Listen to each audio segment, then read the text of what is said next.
Hello. सभी को आवाज आ रही है? हो सर। ओके। हाँ सर, आ रही है।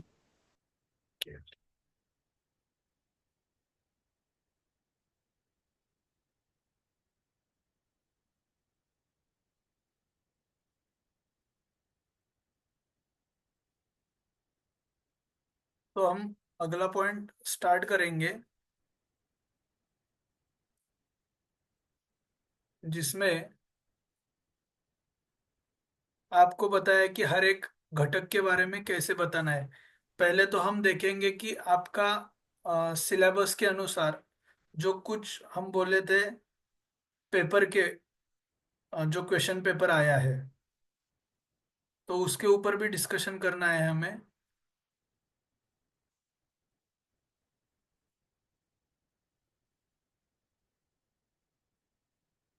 उसमें पहले देखो, सेकंड चैप्टर में बताया है कि हम्म,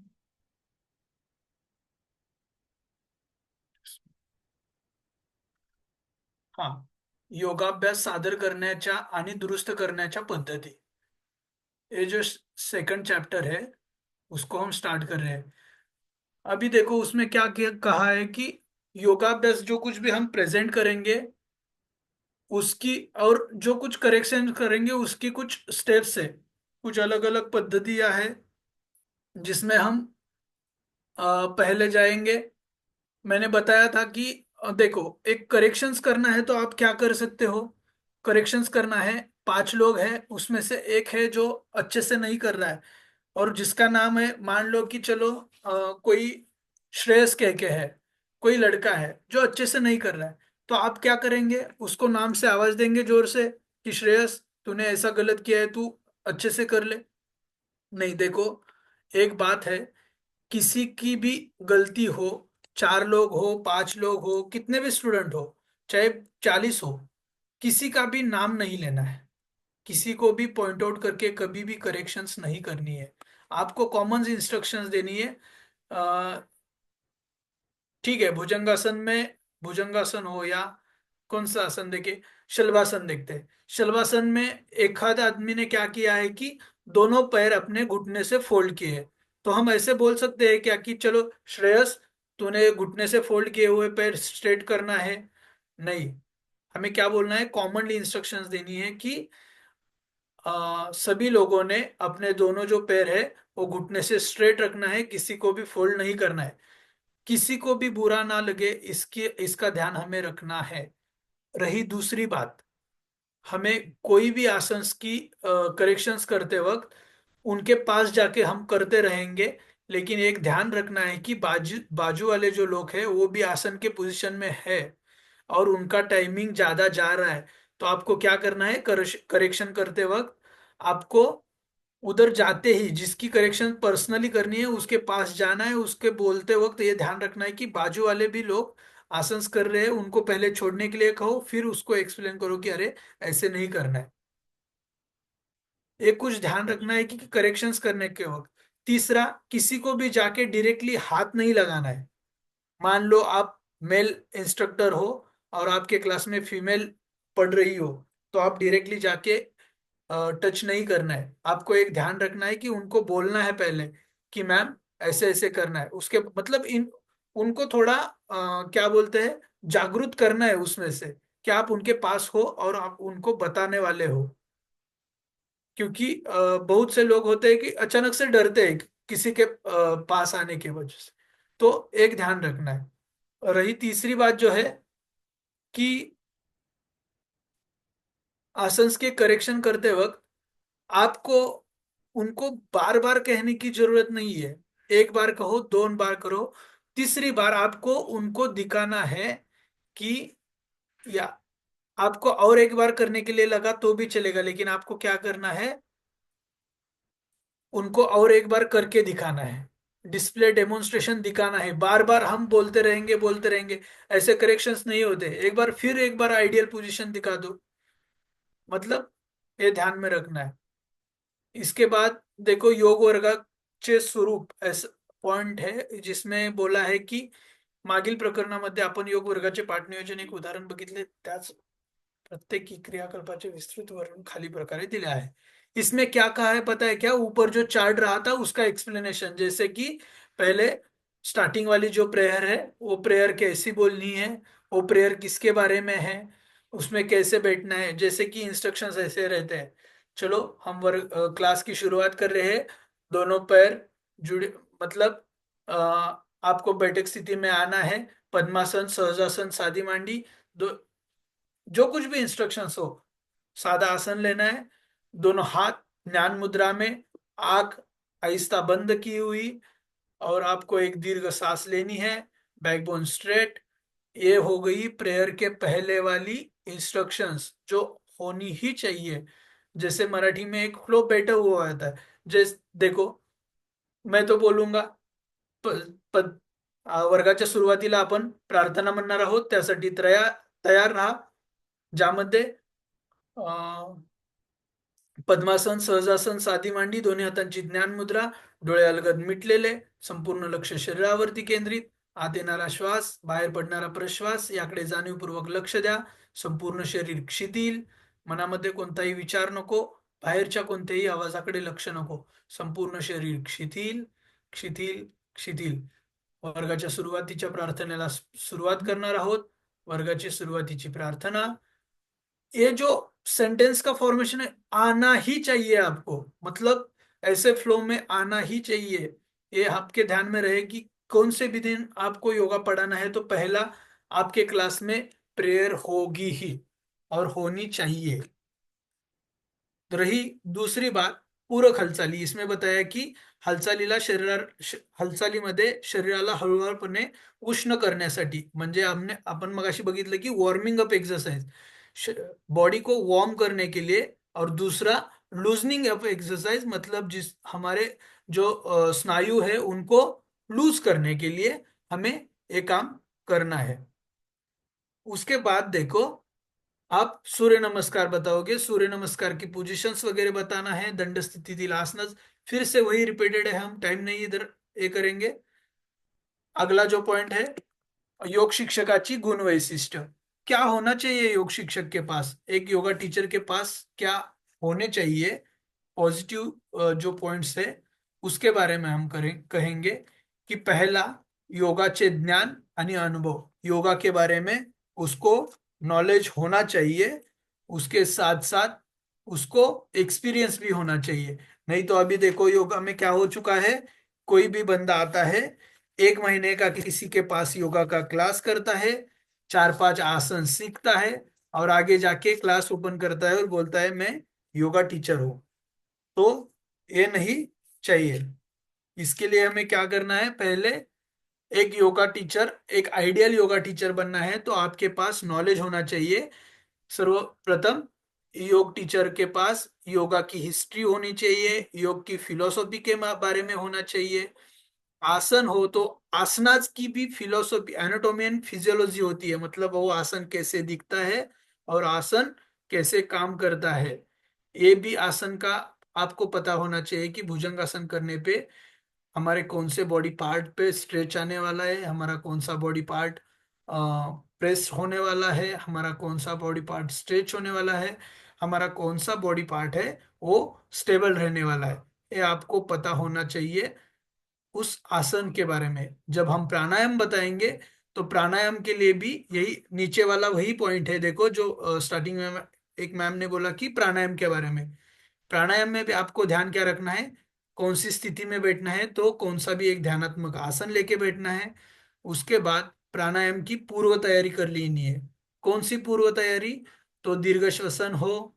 दीर्घ श्वसन से क्या होता है कि हमें कपालभाति में जो कुंभक लगाना पड़ता है, मतलब सांस अंदर लेके होल्ड करना होता है और स्ट्रोक देने होते हैं, तो उसके लिए आपको होल्ड रखने के लिए आपकी उसकी प्रैक्टिस होनी जरूरी है, इसलिए आपको दीर्घ श्वसन लेना है। कोई भी आसन, सॉरी, कोई भी प्राणायाम, प्राणायाम कब बनता है, जब उसमें कुंभक हो, और कुंभक लगना, इसकी प्रैक्टिस के लिए हम दीर्घ श्वसन करेंगे। जलद श्वसन का जो प्रैक्टिस है, फास्ट ब्रीदिंग जो है, वो किस लिए करेंगे कि जैसे कपालभाति हो, अनुलोम विलोम की प्रैक्टिस हो, इसके लिए हम जलद श्वसन की प्रैक्टिस करेंगे। तो पहला पॉइंट ध्यान में आ गया। एक आदर्श योग टीचर बनने के लिए आपके पास क्या होने चाहिए? पॉजिटिव पॉइंट, योगा का पूरेपूर ज्ञान होना चाहिए, पूरा नॉलेज होना चाहिए। उसमें क्या, योग की फिलोसॉफी, उसका हिस्ट्री, उसका ओरिजिन क्या है, वो आसन कैसे बना, उसका आसन का नाम कैसे पड़ा, वो आसन कौन से बॉडी पार्ट पे इफेक्ट करता है, वो प्राणायाम कौन से बॉडी पार्ट पे इफेक्ट करता है, ये सब आपके पास होना चाहिए। इसके साथ साथ आपके पास पढ़ाने का एक्सपीरियंस होना चाहिए। और रही सेकंड जो है, जो उत्तम संवाद कौशल्य, मतलब देखो, योगा में हो या कोई भी टीचर हो, ज्यादा बात करने वाला होना चाहिए। मतलब मेरे हिसाब से मैं बोलूंगा कि बात करने वाला होना चाहिए। नहीं तो चलो ठीक है, मान लो मैं आ गया योगा का, मतलब अभी पढ़ा रहा हूँ तो ऊपर से नीचे तक ऐसे सिर्फ पढ़ लिया, और मैंने उसके बाद मैंने क्या किया, अगला पॉइंट ले लिया। मैंने आपके साथ डिस्कशन ही नहीं किया कि आपको समझ में आया है क्या, सभी को सुनाई देता है क्या। मैं बताने के वक्त मान लो कि हाँ आपको, ठीक है, एक से लेके कोई और एक कॉमन लैंग्वेज आपको आनी भी चाहिए। देखो, जैसे कि मराठी बोला, ठीक है, मेरी हिंदी कुछ तो गलत भी वर्ड्स आते होंगे, लेकिन आपको इमरजेंसी में कोई लैंग्वेज चेंज करना पड़े तो उसके लिए आपके पास एक ऑप्शन बी वाला लैंग्वेज होना चाहिए, जो संवाद कौशल में आएगा, जिसमें आपको बच्चों के साथ कांटेक्ट बनाने के लिए सही रहेगा। जैसे इसमें बताया गया है आपके नोट्स में की योगाच्या ज्ञानासोबत एक उत्तम योग शिक्षक विद्यार्थ्यांशी संपर्क साधण्यात, त्याच्या गरजा समजून घेण्यास आणि त्याला मार्गदर्शन करण्यास सक्षम असावा। मतलब मैंने आपसे बात की तभी तो मेरे को पता चलेगा कि आपकी नीड क्या है, आपको क्या जानना है, तो तभी तो मैं बता सकता हूँ। आपको कितना समझ में आया है ये मैंने आपसे जान लिया, तभी मैं आगे का पॉइंट ले सकता हूँ। मतलब उत्तम संवाद कौशल्य, ये आपके पास एक पॉजिटिव जो पॉइंट है वो होना चाहिए। तीसरा जो है, आप संवेदनशील और करुणा के साथ रहने वाले होने चाहिए। मतलब आपके पास एक गुण होना चाहिए कि आप संवेदनशील हो, आप करुणा से सभी के साथ बर्ताव करते हो। कोई भी टीचर संवेदनशील नहीं होगा तो क्या करेंगे आप? मतलब देखो, मेरे को सर्वांगासन के लिए खड़ा किया है और मेरे टीचर बोले किसी ने छोड़ना नहीं है।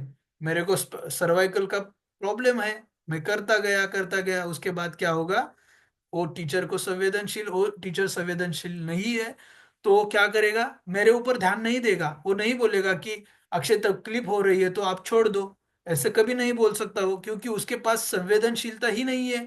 वो किसी से अटैच ही नहीं है। ऐसा नहीं है कि अटैच होना मतलब पूरा रोना धोना, ऐसा नहीं। मतलब आपको समझ में आना चाहिए कि आगे वालों को कितना वो स्ट्रेस ले सकता है, हम उनको कितना दे सकते हैं, उसकी पर्सनैलिटी कैसी है, उसके हिसाब से हम उसके ऊपर कैसे काम कर सकते हैं, इसके बारे में हमें संवेदनशील रहना है। उसके बाद जो आता है कि नेक्स्ट वाला जो पॉइंट है, अनुकूल क्षमता। एक उत्तम योग शिक्षक विद्यार्थ्याच्या क्षमता आणि त्याच्या मर्यादा नुसार सराव साधण्यास सक्षम असावा। विद्यार्थ्यांच्या गरजेनुसार त्यांना अधिक प्रवेश योग्य आणि आव्हानात्मक बनवण्यासाठी त्यांच्या आसनांमध्ये किंवा इतर प्रक्रियांमध्ये बदल करणे आवश्यक असते। देखो, अभी अनुकूल क्षमता है, एमए एजुकेशनल प्रिंसिपल, ये जो पेपर है, आपने डायरेक्टली एमए योग शास्त्र लिया होता तो आपको ये पेपर नहीं होता। और मेरे पास प्रैक्टिकल क्लास होने के कारण मैं क्या करता हूँ, मैं पहले बच्चों को ये पढ़ाता हूँ कि लेसन्स प्लानिंग क्या है, क्योंकि उनको डायरेक्टली एमए लेने के कारण उनको पता नहीं चलता है। मतलब उनके पास क्वालिटीज है, तो आपको भी उनको ज्यादा देने की अनुकूल क्षमता होनी चाहिए। बच्चों को सीखने की क्यूरियोसिटी है, वो चाहते हैं कि मैं अलग से इसमें से कुछ जान लूं, तो आपके पास भी देने की ये देने मतलब जो देने की भावना है वो होनी चाहिए। आप हर वक्त उसके लिए अनुकूल रहने चाहिए कि बच्चों के साथ साथ आप मिलजुल कर रहे हैं। मतलब ऐसे नहीं कि पूरा टीचर हो तो स्ट्रिक्ट टीचर जैसा ही बर्ताव होना चाहिए, नहीं। उनकी कैपेसिटी, उनकी मेंटेलिटी के अनुसार जब आप अनुकूल रहोगे तो उनके साथ आपका जो कांटेक्ट है वो अच्छे से बढ़ता जाएगा। और जो एक टीचर और स्टूडेंट के बीच में जो दूरी होती है वो कम हो जाएगी। चौथा जो अगला पॉइंट है उसका है व्यावसायिक नैतिकता। मतलब क्या है? जैसे कि एक आइडियल योगा टीचर है, उसके पास कुछ ना कुछ एथिक्स होने चाहिए। आप बिजनेस में जा रहे हो तो बिजनेस के कुछ एथिक्स होते हैं, जो नैतिक पॉइंट्स है वो आपके पास होने चाहिए। जैसे कि बिजनेस की जो जिम्मेदारी हो, जो स्टूडेंट है, जो सहकारी मित्र है, उनके साथ जो हम नैतिकता से बर्ताव करेंगे, तो आपके पास ये रहना चाहिए कि नहीं, मैं कुछ अनैतिक ना रहूं। मतलब अब किसी के बारे में, वह एज हो, उसका वंश हो, लिंग हो, क्षमता हो, इसके अनुसार आप भेदभाव नहीं करेंगे। आपके पास नैतिकता के पॉइंट्स होने चाहिए। क्यों? क्योंकि आपको एक आइडियल टीचर बनना है। आप ऐसे करते रहोगे कि भेदभाव करते रहोगे कि ये यार, ये सब लड़कियां है, एक लड़का आया है, तो हम सिर्फ लड़कियों के पढ़ाएंगे, लड़के के तरफ देखेंगे भी नहीं, उसको कुछ दिक्कत हो रही हो देखेंगे ही नहीं। मतलब ये लिंग के अनुसार हो गया। मान लो कि चार लड़के हैं, उसमें से तीन अच्छे करते हैं, चौथा नहीं करते है, हुआ तो हम उसके ऊपर ध्यान नहीं देंगे क्या? उल्टा उसके ऊपर ज्यादा ध्यान देना चाहिए, क्योंकि हम उसको भी उन बाकी के तीनों के साथ लेके आ सके। मतलब हमें सभी को साथ लेके जाना है। जो व्यावसायिक नैतिकता है उसके बारे में। जो अगला पॉइंट है व्यावसायिक विकास के बारे में, मतलब हमारा जो बिजनेस डेवलपमेंट है, उसके लिए भी आपको काम करना है। तो उसके लिए आपको डायरेक्टली काम नहीं करना है, आपको आपका सिर्फ मोटिव होना चाहिए कि हम बिजनेसली इसमें इम्प्रूवमेंट कर लेंगे। नहीं तो हम ए बिजनेस में ए इम्प्रूवमेंट करना चाहते हैं, हमारे योगा स्टूडियो में ए इम्प्रूवमेंट करना चाहते हैं, आपका मोटिव हो। वो कब बन जाएगा? जब आपका जो पीछे के ऊपर के तीन चार पॉइंट्स आप यूज करोगे, उसके हिसाब से आप टीच करोगे, एक आइडियल योगा टीचर बनेंगे, तो अपने आप आपके बिजनेस की जो ग्रोथ है वो हो जाएगी। इसके बाद जो है स्व अध्ययन, हमारा सेल्फ स्टडी होना जरूरी है। जो पीछे भी हमने देखा था पाठ योजना के वक्त, कि आपको सेल्फ स्टडी करना जरूरी है।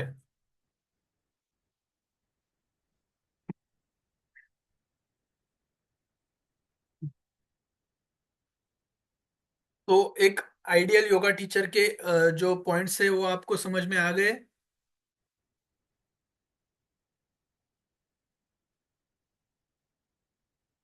हाँ सर।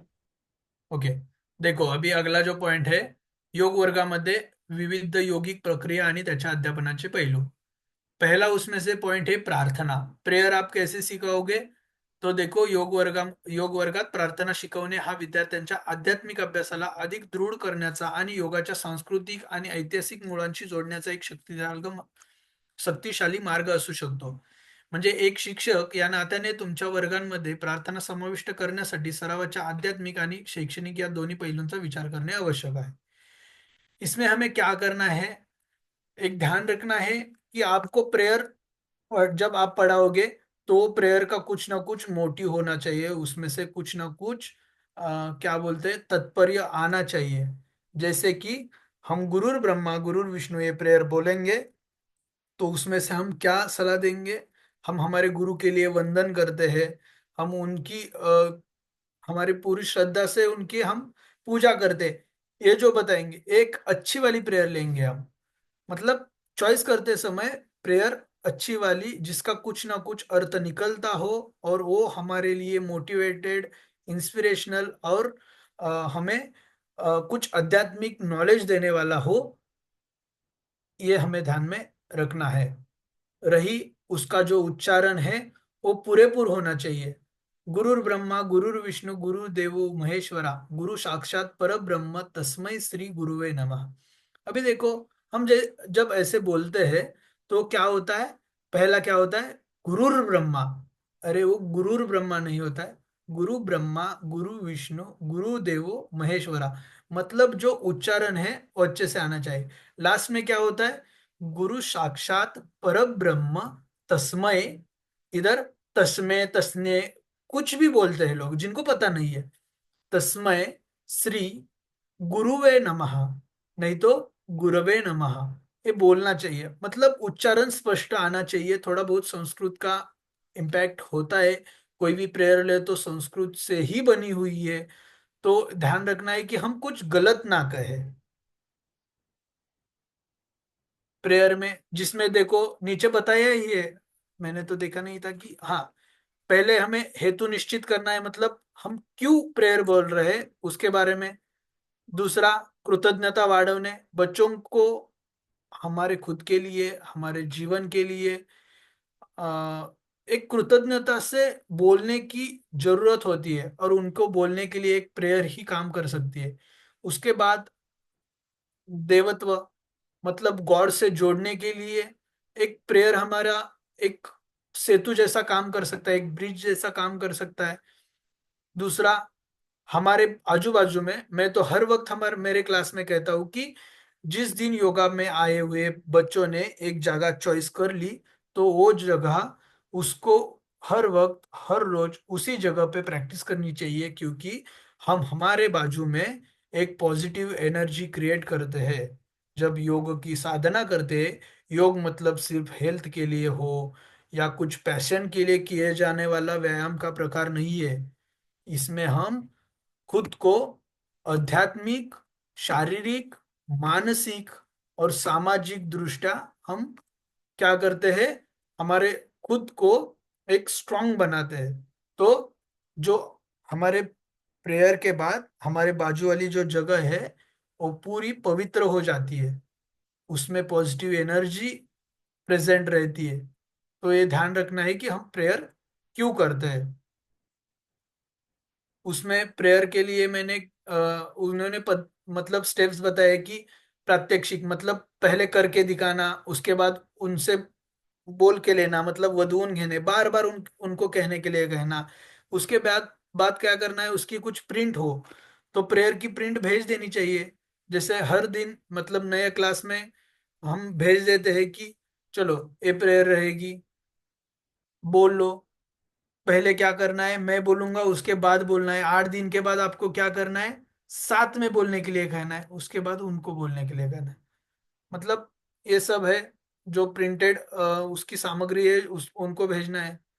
उसके बाद आसनांसोबत मंत्रांची जोड, मतलब सूर्य नमस्कार में आपको 12 मंत्र आने ही चाहिए। मित्र रवि सूर्य भानु खगभूषण हिरण्यगर्भ मरीच आदित्य सवितृ अर्क भास्करभ्यो नमो नमः, ये 12 मंत्र, 12 नाम आपको आने चाहिए।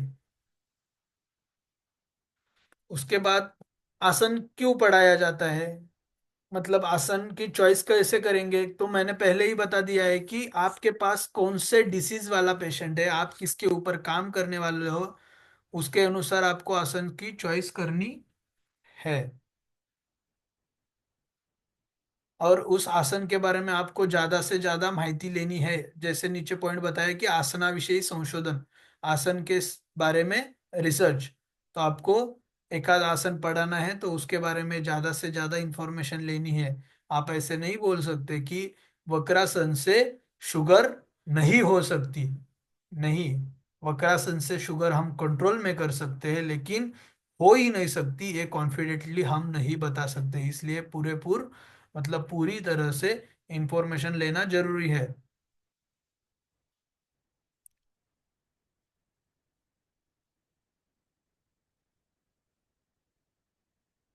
अभी तक क्लास एंडिंग की वार्निंग नहीं आई है ना?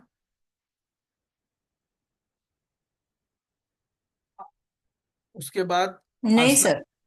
जी, आसना जी उद्दिष्ट हो, मतलब आसन हम क्यों पढ़ा रहे हैं बच्चों को बताना जरूरी है। आपके पास भी वो सब इंफॉर्मेशन होनी चाहिए कि मैं ये आसन क्यों पढ़ा रहा हूँ। सर्वाइकल स्पॉन्डिलोसिस जिसको है उसको मैं भुजंगासन क्यों दे रहा हूँ, अर्ध उष्ट्रासन का क्यों दे रहा हूँ, क्योंकि उसके अनुसार उसके सर्वाइकल पे, उस स्पॉन्डिलोसिस पे कैसे काम कर सकते हैं, वो उद्दिष्ट आपके पास होना चाहिए। आसन का क्रम लगवाना, कैसे लगा सकते हो आसन का क्रम, तो देखो, इजी से लेके जो हार्ड आसन है उसकी तरफ जाना है। मतलब क्या कि पहले दिन भुजंगासन देखना है, दूसरे दिन क्या देखना है, वक्रहस्त भुजंगासन देखना है, तीसरे दिन अर्ध शलभासन मतलब सिर्फ लेफ्ट लेग से शलभासन करना है, सिर्फ राइट लेग से करना है, उसके बाद दोनों लेग से करना है। उसके बाद हम नौकासन देखेंगे। नौकासन के बाद आहिस्ता आहिस्ता हम दोनों पैर पकड़ेंगे, दोनों पैर हाथों से पकड़ते हुए कमर के सामने से, नहीं तो सामने का शरीर, अपर बॉडी पार्ट और लोअर बॉडी पार्ट को एक साथ ऊपर उठाना है। हाथ दोनों पैर को इसमें क्या बोलते हैं, एंकल में पकड़े हुए। मतलब हम धनुरासन डायरेक्टली पहले दिन नहीं करवा लेते, कि उसके लिए पहले हमारा बॉडी स्ट्रक्चर वैसा तैयार करने की जरूरत होती है। और इसके लिए हम क्या करेंगे, मैंने बोला कि धनुरासन सीखना है तो पहले आपको एक सिस्टमेटिक क्रम फिक्स करना है। उसमें क्या करना है, एक सीरियल फिक्स करनी है जिसमें पहले इजी वाला आसन पढ़ाया हमने, भुजंगासन, शलभासन पढ़ाया, नौकासन पढ़ाया, बाद में धनुरासन पढ़ाया। ऐसा हो सकता है क्या कि पहले धनुरासन पढ़ाओ और बाद में इजी वाले आसन, मतलब इजी वाले आसन आपको पहले पढ़ाना है। उसके बाद जो है वो, देखो स्पष्ट योजना, मतलब आपके पास क्लियर होना चाहिए कि आपको क्या पढ़ाना है, पूरा डिटेल में आपके पास वो सब होना चाहिए। बीच में आने वाले प्रॉब्लम्स के बारे में सोचना चाहिए। मतलब आसन सिखाते समय किसी को प्रॉब्लम हो सकता है, अभी देखो मान लो कि बहुत से लोग ओल्ड एज वाले हैं, तो उनको क्या प्रॉब्लम आ सकता है, तो आप ऐसे नहीं बता सकते कि मतलब कोई भी एक आसन का एग्जांपल देना हो तो आप ऐसे नहीं बोल सकते कि द्विपाद उत्तान पादासन कर लो, 1 मिनट होना ही चाहिए बिना हाथ को पकड़े हुए। नहीं तो मान लो कि सेतु बंधासन, सेतु बंधासन करते समय दोनों हाथ पैर को पकड़े हुए एंकल के पास, और कमर ऊपर उठानी है। तो ये हो गया एक आसन की आइडियल पोजीशन बता दी। लेकिन उसमें क्या हो सकता है कि क्या आह्वान को सामने जाना पड़ेगा, हमें क्या रिस्क लेनी पड़ेगी, नहीं तो किसको फेस करना है, तो हम क्या करेंगे। उसने उधर जाके पता चला कि चलो ठीक है, मान लो 10 लोग हैं, 10 लोग में से 6-7 लोगों को तकलीफ है, कुछ रिस्क है, तो हम उनको क्या करेंगे, पहले से ही बोलेंगे कि आपको ये नहीं करना है और इसके बदले में आपको ये करना है। मतलब कुछ ना कुछ चेंजेस आपको उनको देने हैं। सभी जैसा एक जैसा आप किसी के इंजर्ड पर्सन को आप ये नहीं कर सकते। मतलब कुछ भी प्रॉब्लम आ सकता है, आपके पास ऑप्शन बी तैयार होना चाहिए। चलो मान लो कि ठीक है, मैं आज शरना शयन स्थिति के आसन भूल गया, मेरे पास विपरीत शयन स्थिति वाले तो 1-2 आसन होने चाहिए जब आपके पास टाइम हो। ऐसे कुछ भी आपको कौन सी भी प्रोसीजर के लिए फेस करना पड़ेगा, तो आप तैयार होना चाहिए। तैयारीचे आसन, मतलब मैंने बोला कि धनुरासन करना है तो पहले आपको तैयारीचे आसन कह के भुजंगासन की, शलभासन की, नौकासन की प्रैक्टिस करनी चाहिए। थोड़ा पहला वाला आसन, बेसिक आसन देखना चाहिए।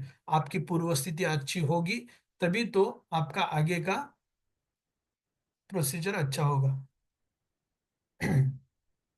उसके बाद आसन का कालावधि, तो ये तो मैंने पहले ही बता दिया कि मिनिमम टाइम बताना है, उसके बाद आपको टाइम बढ़ा सकते हो। उनकी स्ट्रेंथ देख के आप फ्लेक्सिबल रह सकते हो, टाइम का चेंज कर सकते हो। इसमें आ गया प्राणायाम शिकवण्याच्या योजनेतील घटक। जर तुम्ही एक उत्तम योग शिक्षक बनू इच्छिता तर प्राणायाम शिकवण्याचे महत्त्व जाणून घेणे आवश्यक आहे। प्राणायाम ही प्रभावशाली संकल्पना आहे।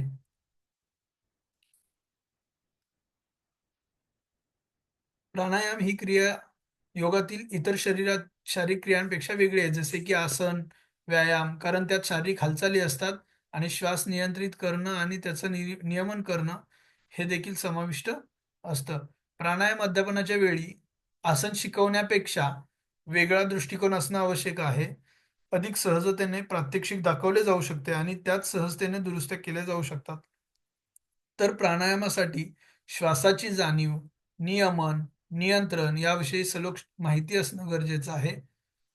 मीन्स इन्होंने क्या बताया है कि प्रार्थना प्राणायाम के वक्त आपको पता होना चाहिए, जैसे आसन के बारे में मैंने बोला क्या था कि प्राणायाम से क्या हो सकता है, क्या नहीं हो सकता है, किसके ऊपर प्राणायाम से काम किया जा सकता है, और प्राणायाम की वजह से कौन से पॉइंट के ऊपर हम काम कर रहे हैं।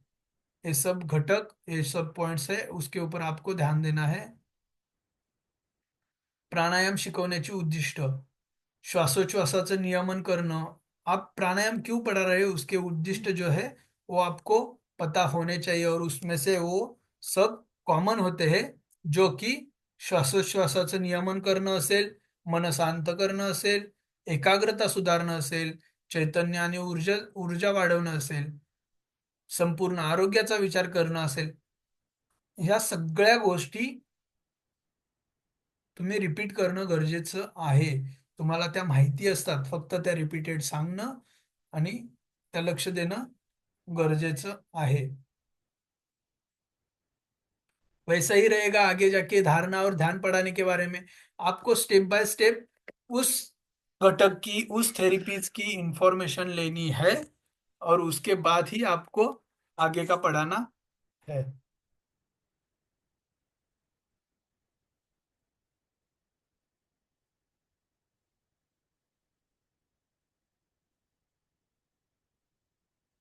चलो, तो अभी यहाँ तक किसी को कोई प्रॉब्लम?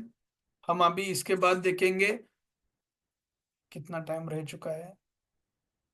5 मिनट. पेपर एक्सप्लेनेशन के बारे में देखेंगे. अभी तक किसी को डाउट है?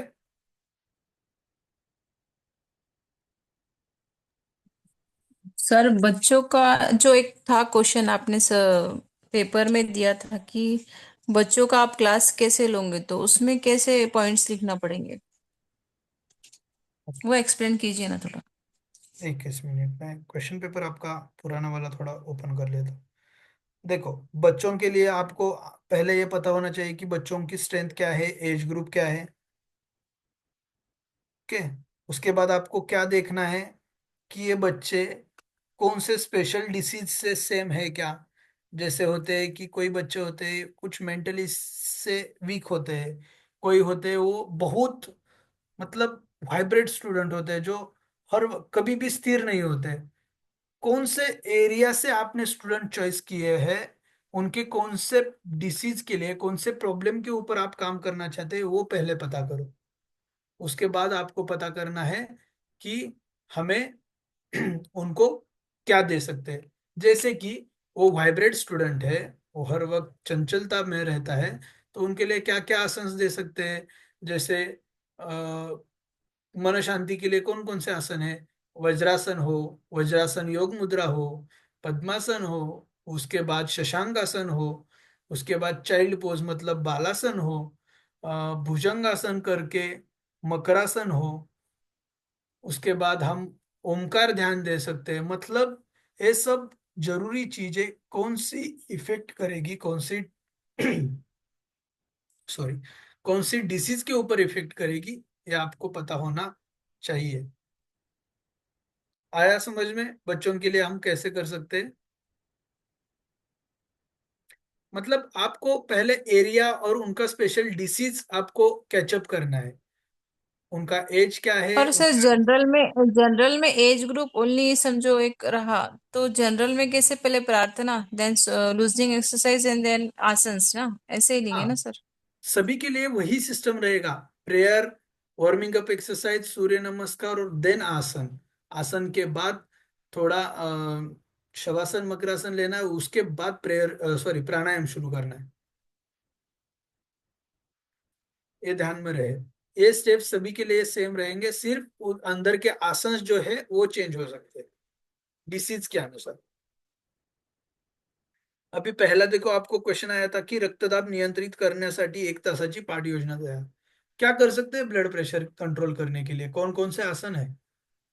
सबसे पहले, एक आसन नहीं है लेकिन एक योगा में से एक कंसेप्ट है. क्या हो सकती है blood control, blood pressure control के लिए. सर नीचे झुकने वाले आसन नहीं लेते हैं ना बीपी पेशेंट्स के लिए, ओके. ऐसा रहता है ना सर। ये हो गया प्रिकॉशंस में, बराबर।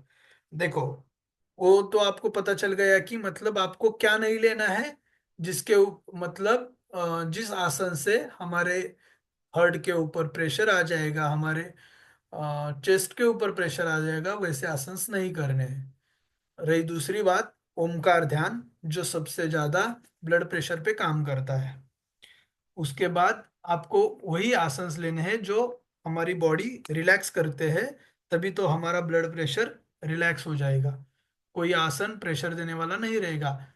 उसमें क्या आएंगे, बेसिक बेसिक आसन, शलभासन, भुजंगासन, मकरासन हो या शशांकासन हो, या अम, मान लो कि पश्चिमोत्तानासन हो। ऐसे जो आसन है वो आपको करने ही है। इसके बाद योग व्यवस्थापन म्हणजे, बे यार टाइम, मीटिंग कट हो जा सकती है।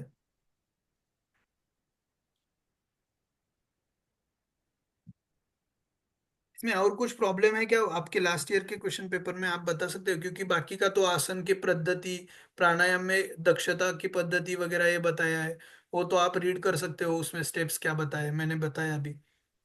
और कुछ है? क्योंकि 1 मिनट रह चुका है। किसी को कोई और डाउट? सर डाउट कुछ नहीं है, लेकिन सर 2.5 आवर कम पड़ रहा है। क्या हो रहा है?